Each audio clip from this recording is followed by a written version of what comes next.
Welcome to this explainer. Today, we're doing something a little bit different. We are going to transform an intimidating 80-mark computer systems exam paper into your personal insider's guide to how the digital world actually works. If you've ever wanted to peek under the hood of the devices you use literally every single day, well, you're in exactly the right place.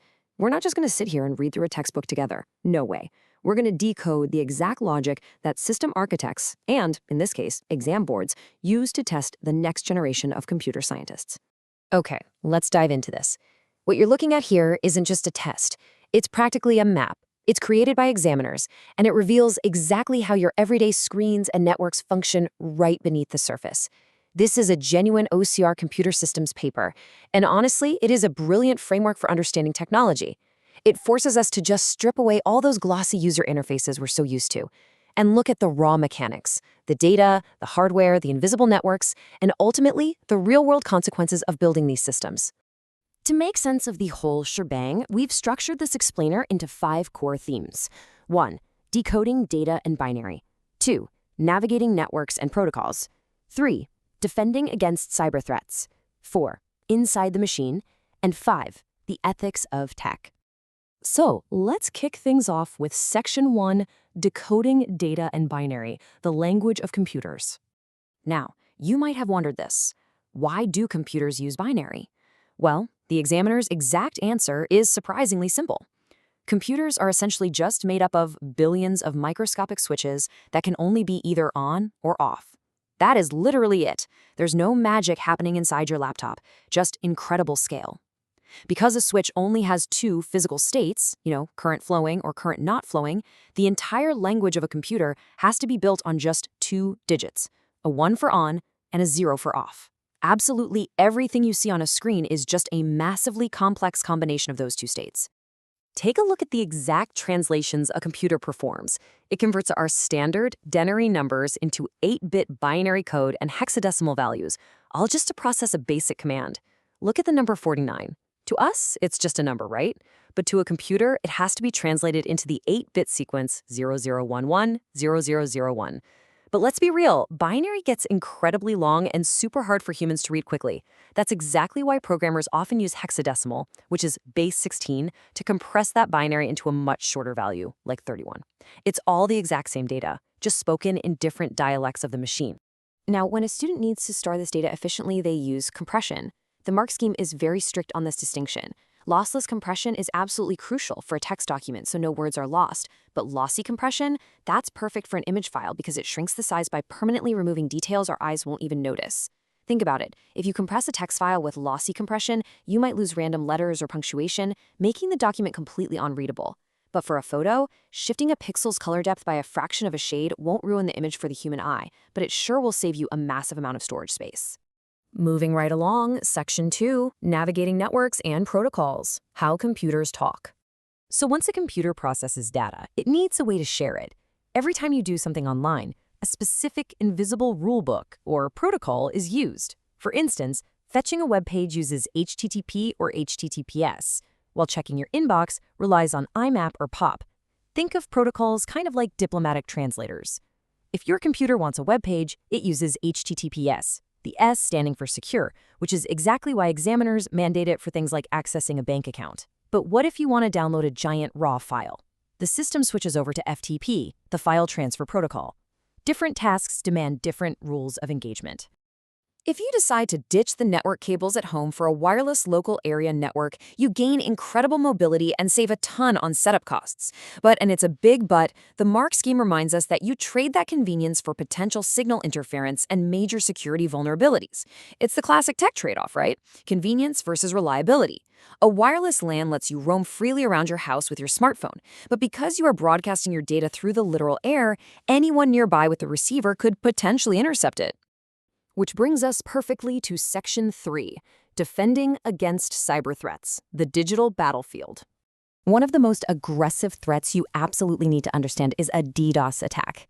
This essentially creates a massive, malicious traffic jam that overwhelms the network's bandwidth until it just completely collapses. Imagine trying to walk through a doorway, but suddenly 10,000 people try to rush through at the exact same millisecond. No way anyone's getting through, right? That is a DDoS attack. The server gets flooded with simultaneous requests, burns through all of its processing power, and crashes, completely locking out actual legitimate users. It's just a brute force method of taking a system entirely offline. To combat these dangers, examiners want you to pair specific defenses to specific attacks. You can't just buy generic security software and call it a day. For example, if someone is trying to intercept your wireless data, encryption ensures that even if they grab it, it just looks like total gibberish. Or, if a hacker is trying a brute force attack, basically rapidly guessing your password, a firewall can detect and block that repetitive intrusion. It is literally a constant game of cat and mouse. All right, let's look at the hardware itself. Section 4, Inside the Machine, Hardware and Software Synergy. For a computer to function, it fundamentally relies on this dynamic duo. Primary storage acts as the brain's short-term memory for octave tasks, while secondary storage acts as the filing cabinet for permanent long-term safekeeping.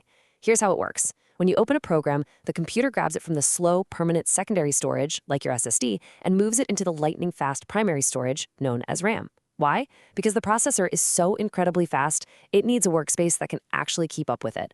But the catch is, the moment the power is cut, primary storage forgets everything. Poof, gone. That's why we need both. Let's put this into practice. If an artist wants to publish their work online, they engage in a step-by-step client-server relationship. Their personal computer requests an upload, and the much more powerful web server handles the processing and storage. Your personal laptop, the client, is essentially just making a request. It's saying, hey, here is an image, please post this to my portfolio. The heavy lifting, the processing, the permanent hosting, all of that happens on the server, which could be miles and miles away in a massive data center. Now, what if that artist eventually creates their own image editing app? Well, they hit a major crossroads. They can either lock it down as proprietary software to protect their intellectual property and earn money, or they can release it as open source to let users freely adapt and improve the code. This is honestly one of the biggest philosophical debates in all of tech. Proprietary means you hide the blueprints, you just sell the finished house. Open source means you give away the blueprints for free, hoping the community will pitch in and help you build an even better house together. And that leads us to our final stop. Section 5, The Ethics of Tech, Technology in Society. For the ultimate boss-level question of this exam, the examiner is looking for high-level critical thinking regarding a shopping center installing facial recognition CCTV. Notice how the mark scheme doesn't ask the student for a simple right or wrong answer here. Instead, they demand a nuanced discussion that impartially weighs both sides. Because, when technology bridges the gap between binary code and human lives, the answers are rarely just ones and zeros. You really have to balance the scales. On one hand, the technology can identify criminals and make some shoppers feel a lot safer. But on the other hand, it triggers severe legal anxieties around data storage and massive ethical concerns about tracking innocent people without their explicit consent. It's a huge balancing act. The system is an amazing tool for public safety. I mean, catching a thief becomes as easy as running a database query. But walking into a mall also suddenly means surrendering your biometric data to a private company. Where is that data stored? Who gets to access it? Is it an invasion of privacy if you're out in a public space? Or is it just the natural evolution of traditional security cameras? As we wrap up this explainer today, I want to leave you with the exact same dilemma the examiners posed. As computer systems become completely integrated into our physical everyday lives, is the loss of your personal privacy truly worth the feeling of security? It's a profound question, and it for sure doesn't have a simple binary answer. But by understanding the systems underlying the technology, you are now far better equipped to decide for yourself. Thank you so much for joining me on this deep dive into the machine. Stay curious,